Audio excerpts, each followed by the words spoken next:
You in a car chilling right now. I'm pulling, man. Where are you at? You at the crib? I'm in LA. Where you at? I'm in LA too. Oh, word? Where you driving around at? I'm just posted up. I just stopped in the road, and you know, I like driving just in general. It's like therapeutic for me. Same. You know what else is therapeutic for me? Going to the water. So like late at night, I will drive to like the water, like Santa Monica, and just will be out there just chilling and hanging out. You a water sign? I'm a Pisces. What are you? I'm a Scorpio. My sister's a Pisces. You already know how we feel about You that are. water. It's the power. It's our life source. We gotta go. It's crazy because every city I move to, I feel like I gotta find like some water to go and just like meditate to. Do you do the same thing?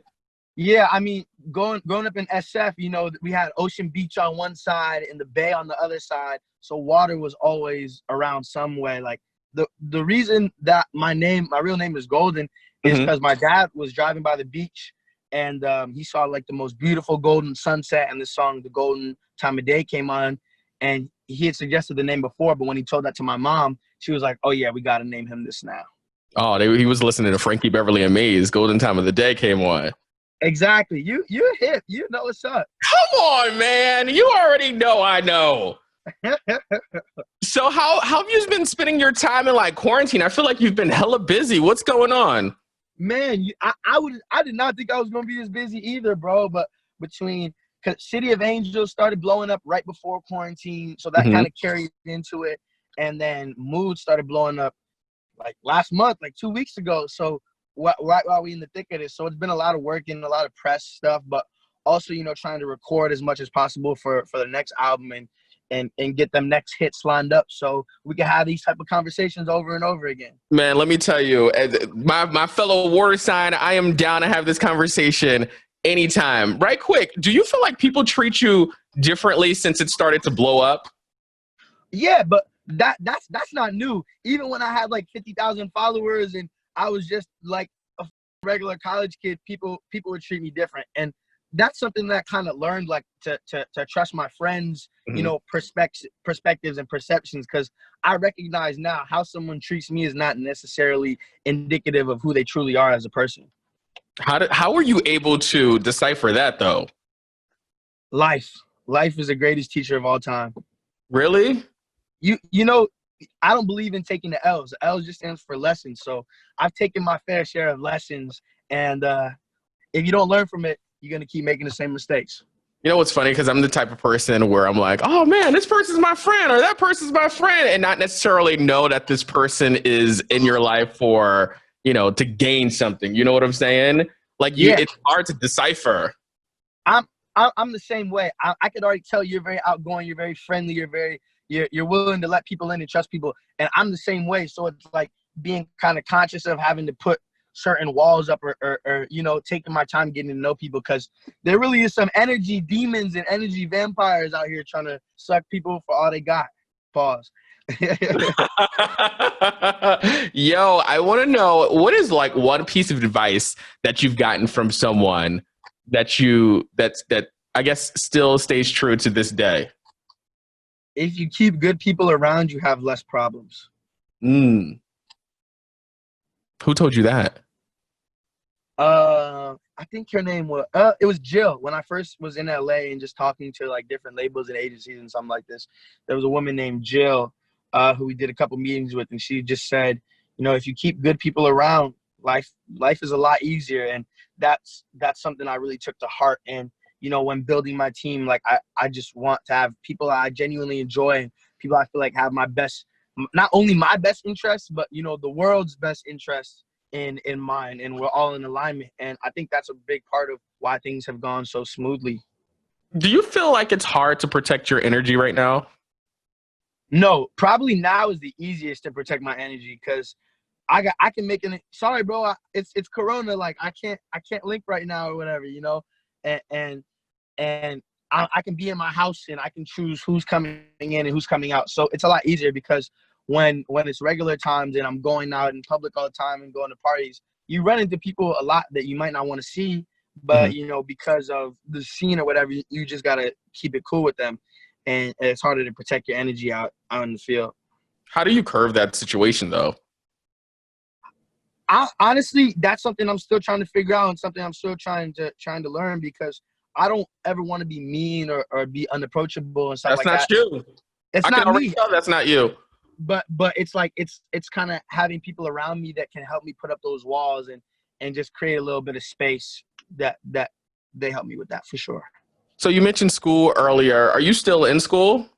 No, I found my true calling in life, and this music, I'm going 100% with it now. So how did your parents take it when you were like, you know what? It ain't for me. I'm not going to do it. Man, so my dad, he was more understanding for sure at first than my mom, she loves everything that's happening now. But both my parents, they were my dad was the first in his family to go to college.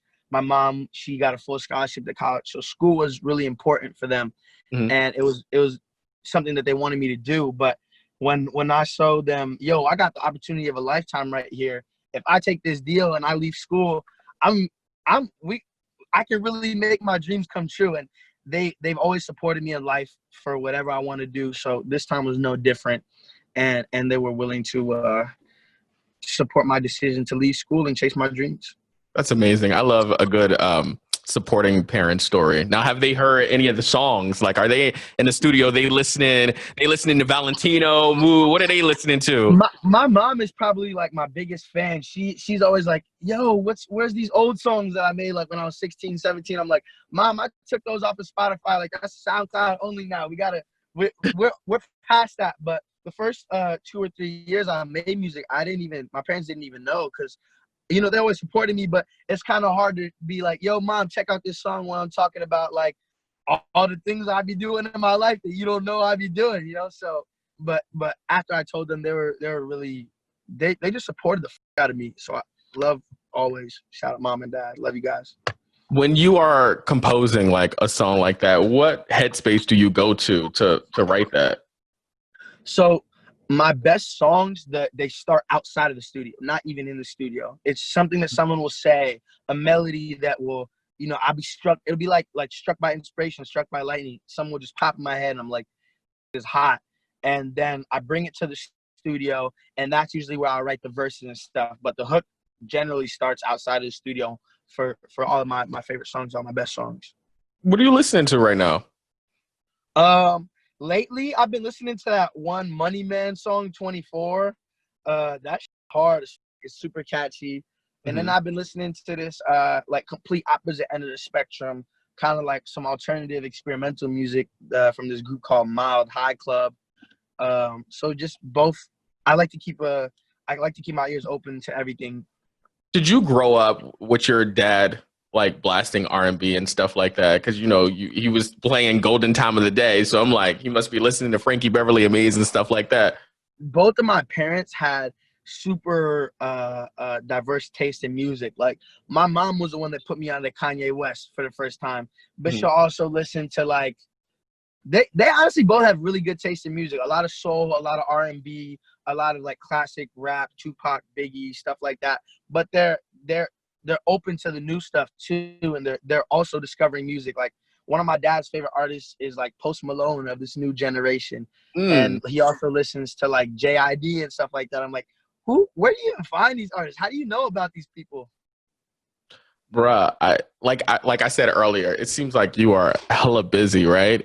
You're doing all the press, writing songs and things like that. So when you have like a normal chill day, what are you doing to just like relax and just take care of you? Going in the swimming pool for sure. Right. That water, it's like a private ocean at the spot. So going in the water, getting refreshed. I really, really like clothes. So you'll probably catch me doing a little bit of online shopping, but I do that every day. More than I should probably. It's the um, same with me.